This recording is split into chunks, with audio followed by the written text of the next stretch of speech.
নমস্কার প্রিয় শ্রোতা বন্ধুরা, এখন শুনছেন হরিনারায়ণ চট্টোপাধ্যায়ের লেখা বাইজি। শুরু করছি আজকের গল্প পাঠ বাইজি। গল্পটি সম্পূর্ণ শুনবেন, আশা করি ভালো লাগবে। আনোয়ারি বাই ঘরে ঢুকতেই মনোহর প্রসাদ উঠে দাঁড়ালো, হাত কপালে ঠেকিয়ে অভিবাদন করল।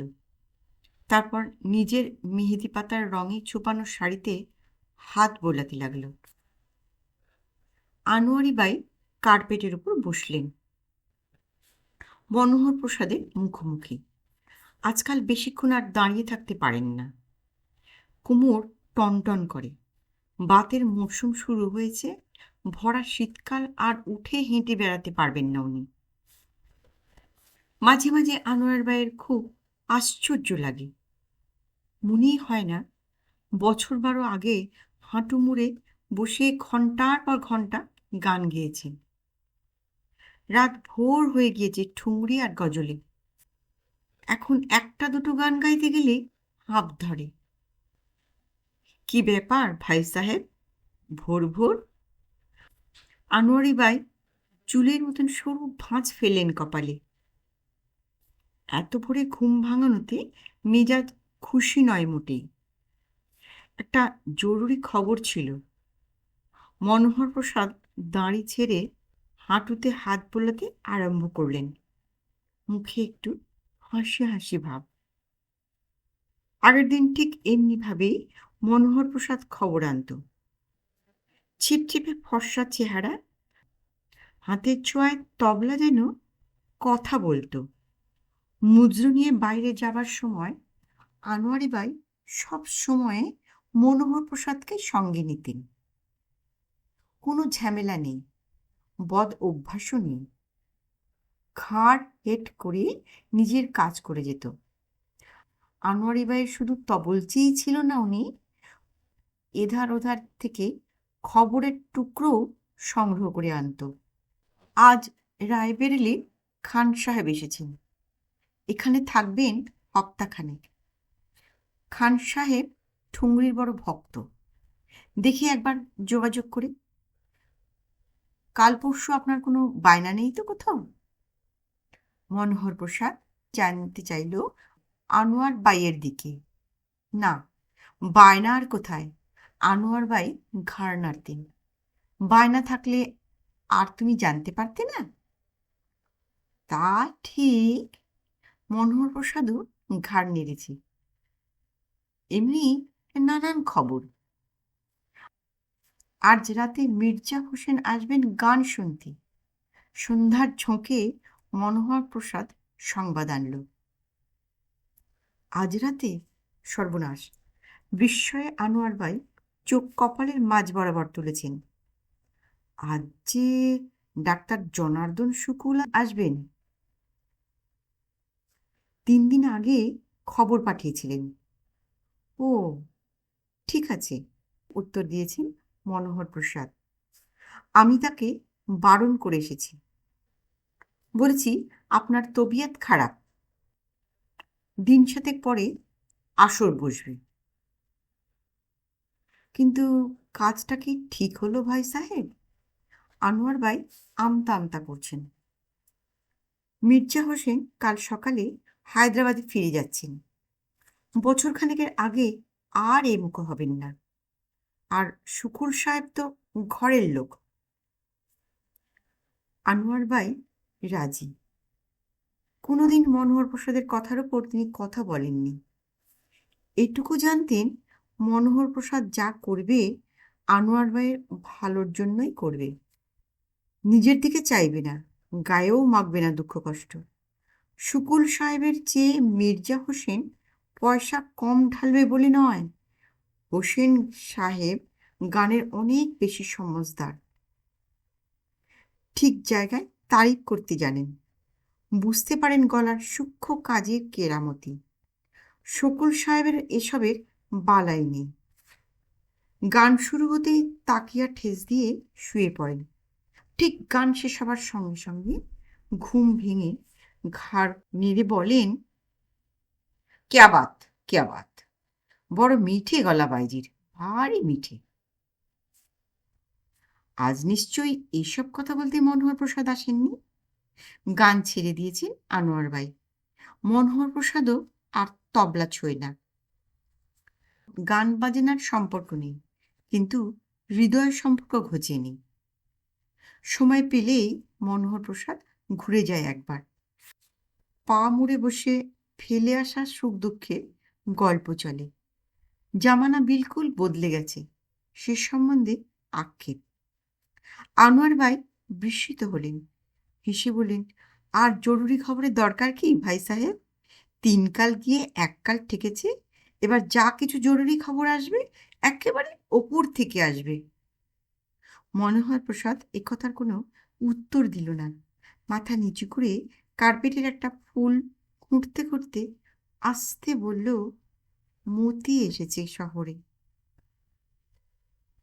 মনোহর প্রসাদের কথার টুকরো কানে যেতেই আনোয়ার ভাই টান হয়ে বসলেন, একটা হাত রাখলেন কানের পাশে। মনোহর প্রসাদের দিকে ঝুঁকে পড়ে বললেন, কে এসেছে? কে এসেছে শহরে? মনোহর প্রসাদ মাথা তুলল, গলাও চড়ল একটু।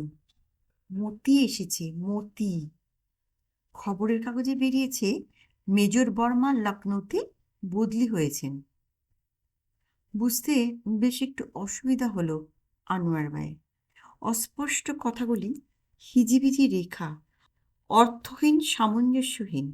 বিড়বিড় করে উচ্চারণ করলেন কিছুক্ষণ, মতি, মতিবাই, মতিবাই এসেছে শহরে।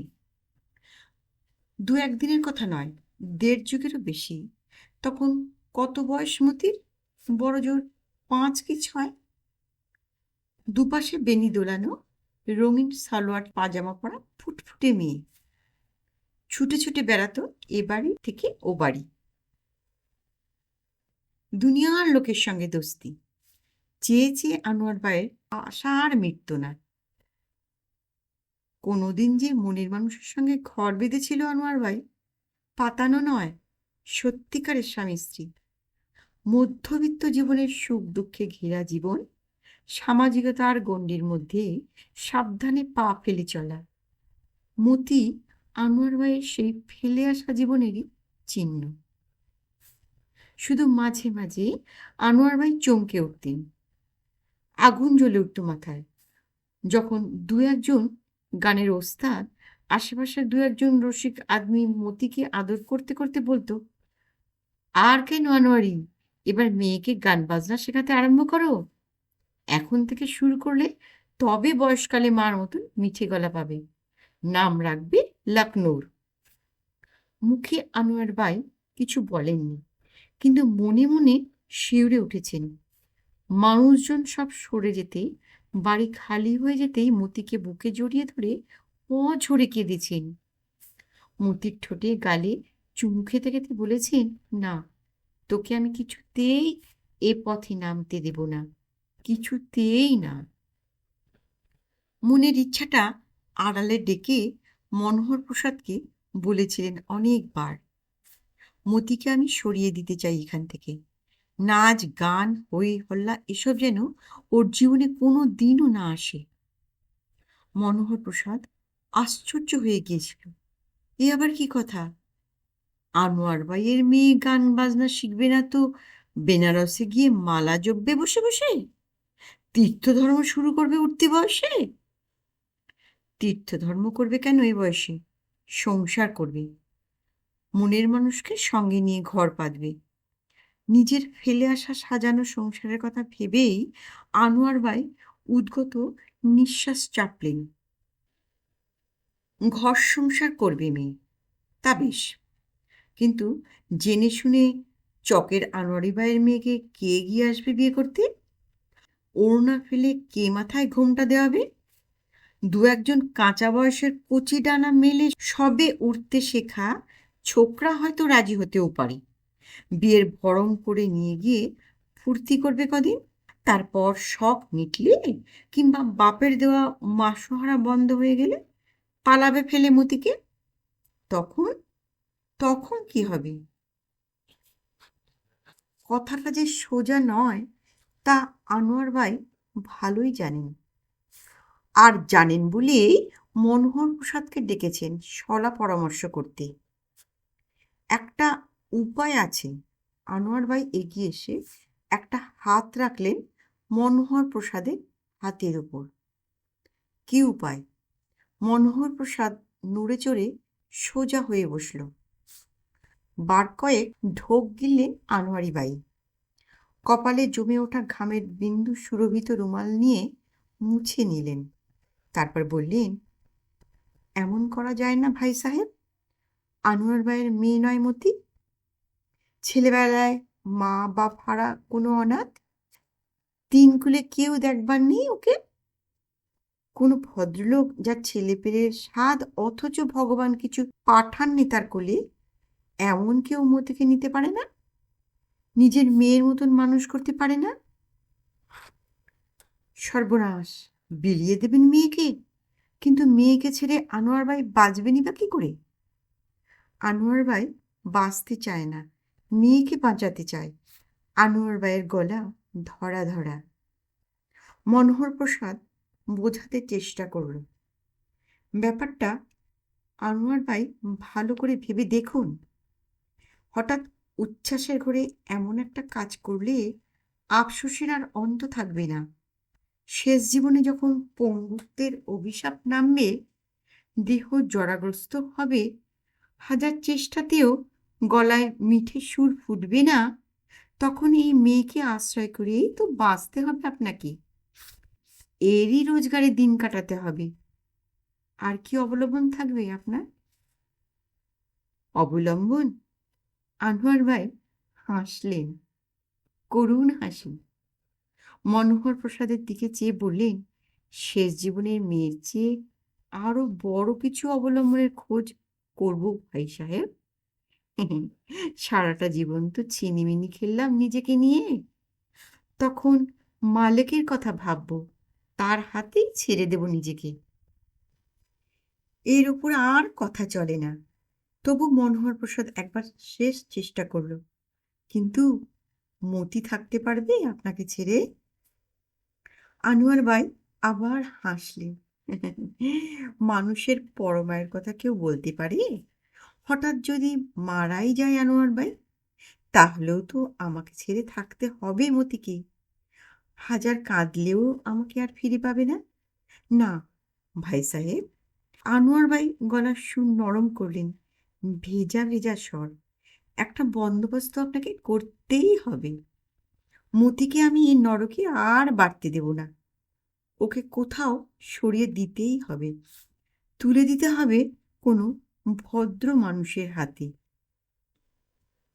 মনোহর প্রসাদ ঘাড় নেড়েছিল বটে, কিন্তু কোনো সুবিধে করতে পারেনি। আনোয়ারি বাই ভোলেননি কথাটা। ক্লান্ত দুটি চোখ তুলে সেই এক মিনতি জানিয়েছিলেন মনোহর প্রসাদকে, আর দেরি নয়, মেয়ে বড় হচ্ছে, বুঝতে শিখছে, যা কিছু করতে হবে এই বেলাতেই। গাছ একটু বড় হয়ে গেলে তাকে আর উপড়ানো চলে না।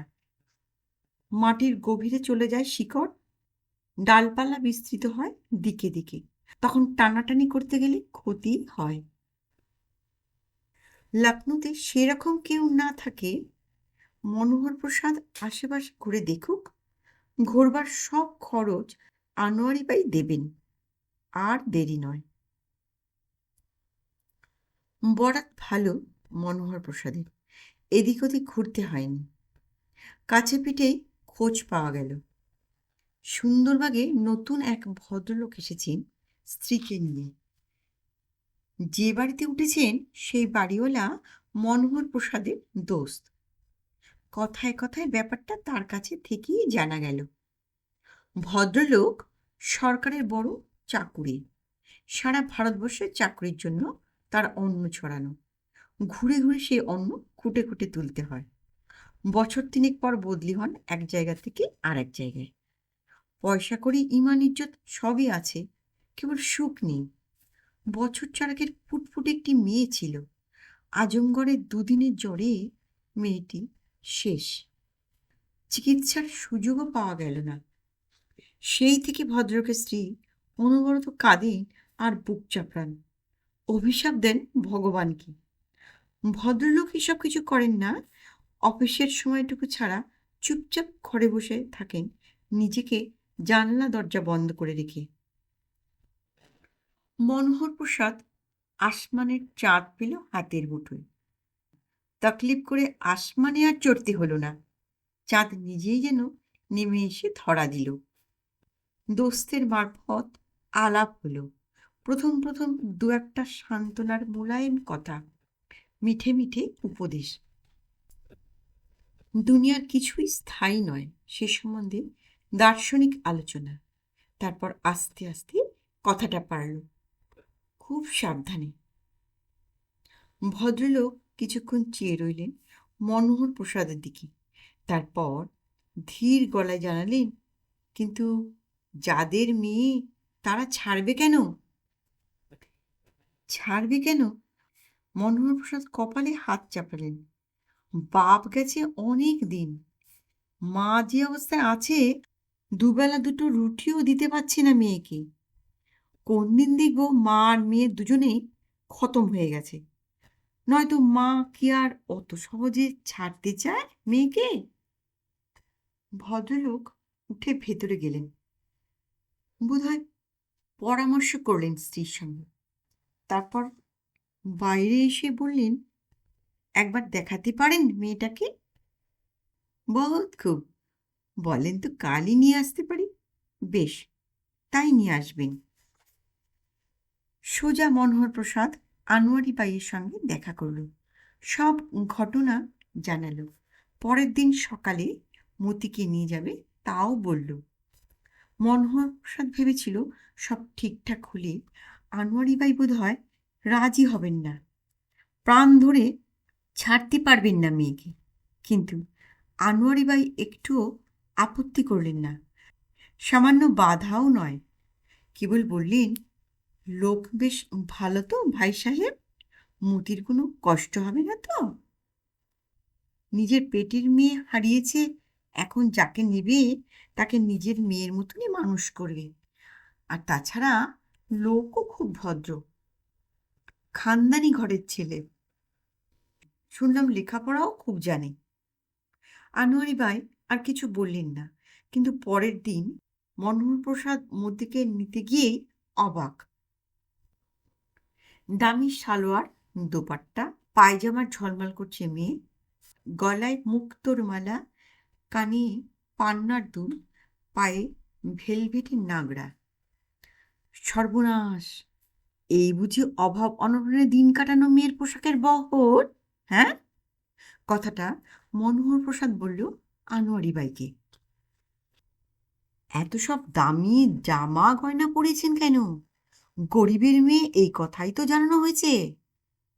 তবে এই এতক্ষণ পরে একটু যেন ছলছলিয়ে এলো আনোয়ারি বাইয়ের চোখ, ভিজে ভিজে গলা। সব খুলে ফেলবো?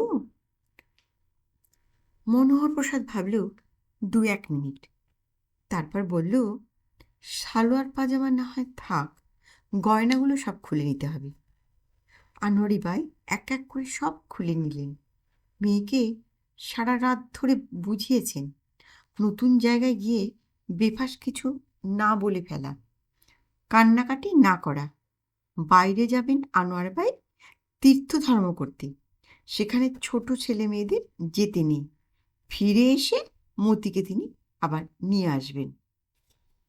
কার কাছে যাব মা? মতি অবাক গলায় জিজ্ঞাসা করেছে। তোমার কাকা কাকির কাছে, দেখবে কত যত্ন করবে, ভালোবাসবে, জিনিস কিনে দেবে। মতি আর কথা বলেনি।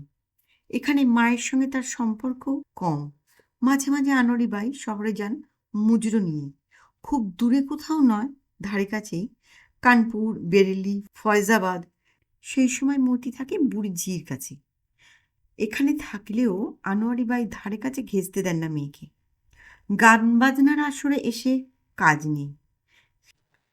সারেঙ্গির সুর আর তবলার বলে শুধু সুর নয়, বিষও আছে, একবার ধরলে আর রক্ষে নেই। মতিকে নিয়ে যাবার সময় ধারে কাছে আনোয়ার ভাইকে দেখতে পেল না। এদিক ওদিক চেয়েও মনোহর প্রসাদ তার খোঁজ পেলেন না। ভদ্রলোকের নাম ব্রজবিলাস সাক্সেনা, আদি নিবাস মজফ্ফরপুর। বিলেতে ছিলেন বছর চারেক। স্ত্রী পর্দানসীন নন, কেবল আনকরা শোক পেয়ে বাইরে বেরোনো বন্ধ করেছেন। মতিকে দেখে ব্রজবিলাসবাবুর স্ত্রী পর্দা ঠেলে সদরে চলে এলেন। দু হাতে মতিকে বুকের মধ্যে জাপটে ধরে ভেঙে পড়লেন কান্নায়। ব্রজবিলাসবাবু কাঁদলেন না বটে, কিন্তু তার মুখ চোখের ভাবে মনে হলো মেয়ের শোকটা তার আবার নতুন করে যেন দেখা দিল। মতিকে তারা ছাড়লেন না। কথা হলো মনোহর প্রসাদ বিকেলে এসে মতিকে নিয়ে যাবে। আবার পরের দিন সকালে মতির জামা কাপড় বিছানাপত্র যা আছে সব শুদ্ধ দিয়ে যাবে, সেই সঙ্গে মতিকেও।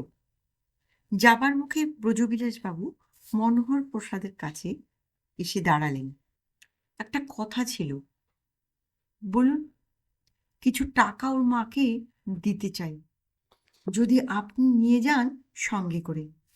মনোহর প্রসাদ দুহাত জোর করল, বিনীত গলায় বলল, কসুন মাপ করবেন, টাকা নিতে ওর মা হয়তো রাজি হবেন না, তাহলে মেয়েকে বিক্রি করারই তো সামিল হবে। মেয়েকে মানুষ করে তুলুন আপনারা, তাতেই উনি খুশি হবেন। তারপর থেকে মেয়ের সঙ্গে আর আনোয়ারি ভাইয়ের দেখা হয়নি বটে, তবে খোঁজ খবর পেয়েছেন মনোহর প্রসাদের মারফত। বছর তিনেক পরে ব্রজবিলাস বদলি হলেন মিরাট। সেখান থেকে দেরাদুন, সব জায়গা থেকেই চিঠিপত্র যোগাযোগ রেখেছিলেন মনোহর প্রসাদের সঙ্গে। চিঠিতে বেশিরভাগই মতির কথা। মতির মা যে বাইজি ছিলেন সে কথা মতির কাছ থেকে তারা সংগ্রহ করেছেন, কিন্তু তাদের কোনো আক্ষেপ নেই। পিছন দিকে চাইতে আর তারা রাজি নন। পুনর্জন্ম হয়েছে মতির। আনোয়ার ভাইয়ের মেয়ে নয় মতি, এখন সে মতি কুমারী সাক্সেনা, ব্রজবিলাস সাক্সেনা সিনিয়র অফিসারের একমাত্র মেয়ে। তারপর বছর কয়েক কোনো খবর নেই। পুরনো ঠিকানায় চিঠি দিয়েও মনোহর প্রসাদ কোনো উত্তর পায়নি। হঠাৎ চিঠি এলো মজফ্ফরপুর থেকে।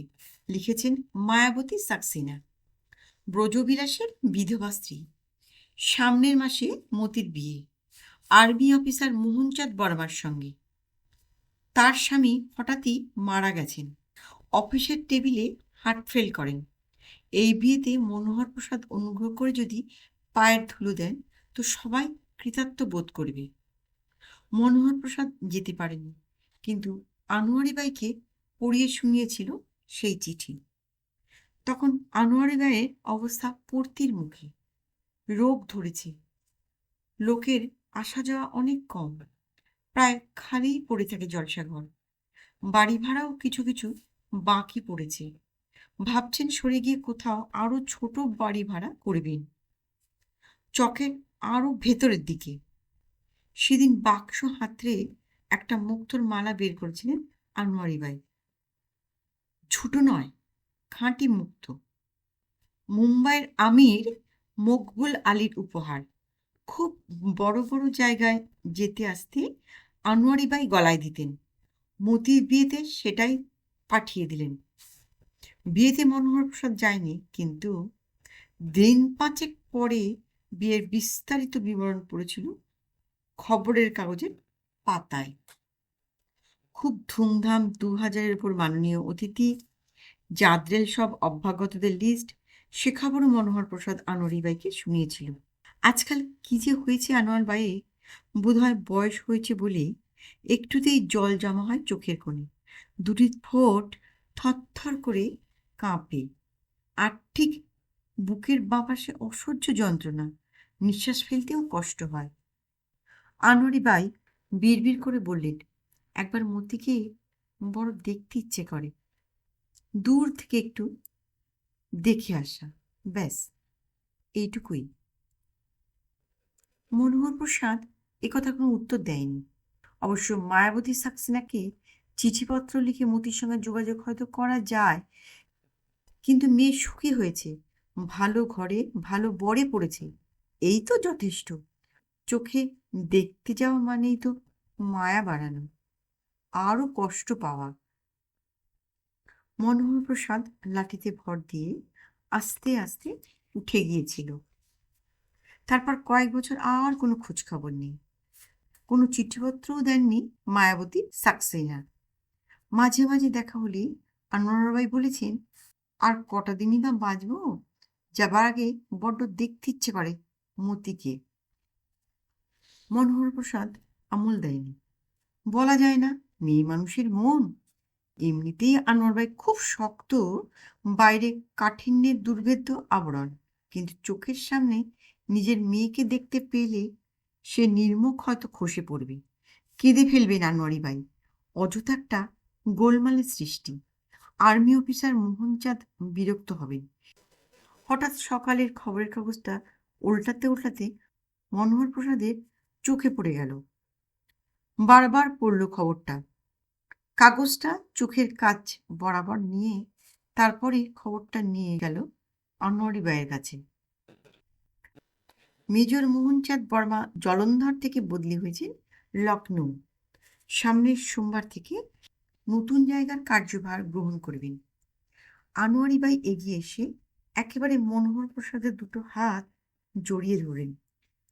আমি মতিকে দেখব, চুপচাপ দেখে চলে আসব, ওর বাড়ির রাস্তায় বসে থাকবো, ও বাইরে বেরোবার সময় একবার শুধু চোখের দেখা দেখবি।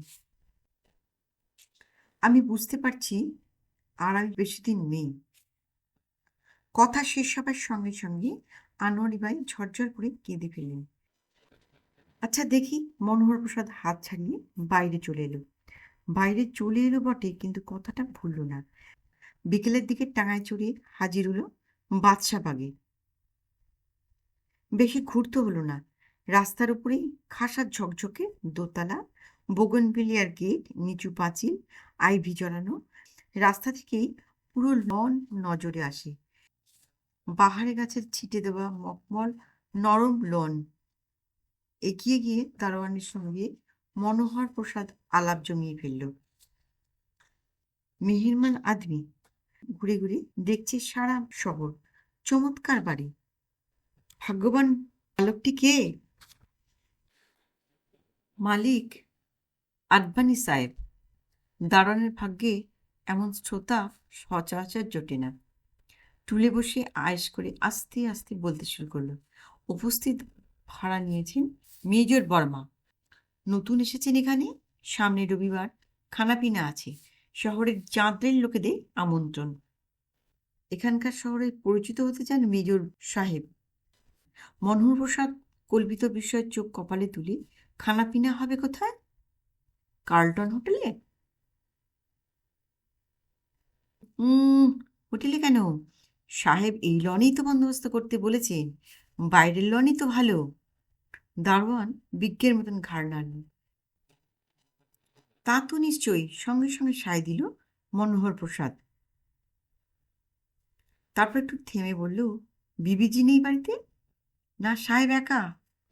হ্যাঁ, বিবিজি আছেন বই কি, জিনিস কিনতে হজরতগঞ্জ গেছেন। বিবিজি তো সব, তিনি ঘোড়ান, সাহেব ভোরেন। দারোয়ানের গলা পরিহাস তরল। মনোহর প্রসাদ আর কথা বাড়াল না। ধন্যবাদ জানিয়ে টাঙা এসে উঠল। ওই কথাই ঠিক হলো। সন্ধ্যার ঝোঁকে মনোহর প্রসাদ টাঙা নিয়ে আসবে, আনোয়ারি বাই সঙ্গে যাবেন। নিচু পাঁচিল, রাস্তা থেকে দেখার কোনো অসুবিধা নেই। দারোয়ানের সঙ্গে আলাপ হয়েছে, ভিতরে না ঢুকতে দিতে পারে। বেড়ার বাইরে দাঁড়ালে আপত্তি করবি না তো? খানাপিনার ব্যাপার যখন, লনে আলুর বন্দোবস্ত নিশ্চয়ই থাকবে। আনোয়ারি বাইয়ের দেখতে কোনো অসুবিধা হবে না। ঠিক চিনতে পারবেন আত্মজাকে। চোখ ভরেই শুধু নয়, মন ভরেও দেখতে পাবেন। টাঙায় উঠে আনোয়ারি বাই অস্বস্তি বোধ করলেন। বুকের বাঁ দিকে তীব্র ব্যথা। কি হলো, কষ্ট হচ্ছে? মনোহর প্রসাদ আনোয়ারি বাইয়ের দিকে ঝুঁকে পড়ল। না। ঘাড় নাড়লেন আনোয়ারি বাই। কোনো কষ্ট হচ্ছে না, কেবল বুকের ভিতর অসহ্য দাপাদাপি।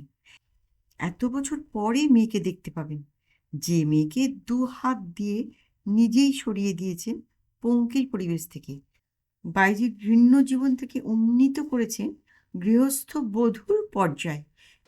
তাই বুঝি হৃদয় অধৈর্য হয়ে পড়েছে, অপেক্ষা করতে মন সরছে না। টাঙা যখন গিয়ে পৌঁছলো তখন অতিথি অভ্যাগতরা সবাই এসে গিয়েছেন।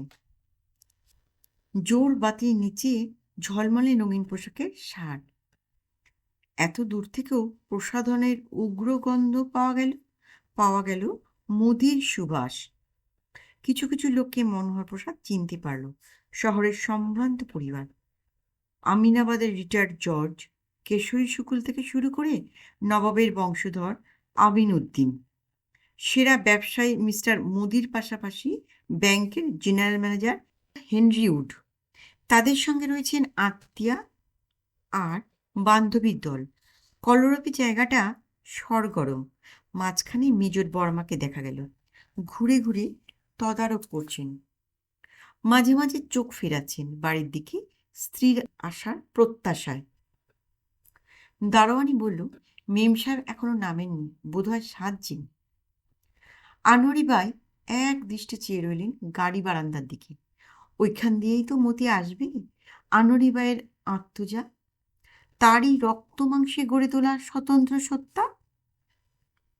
হঠাৎ আলোড়ন উঠল অতিথিদের মধ্যে। সবাই দাঁড়িয়ে উঠলেন।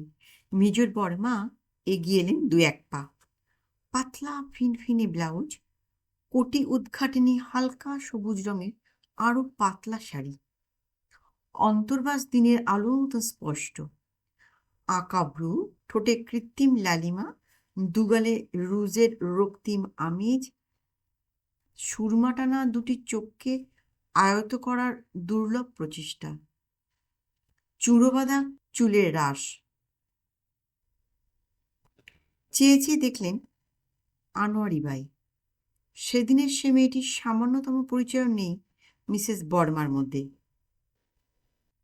শান্ত সুন্দর মেয়েটা কি মন্ত্রে রূপান্তরিত হলো আজকের এই উৎকট বিলাসিনীতে?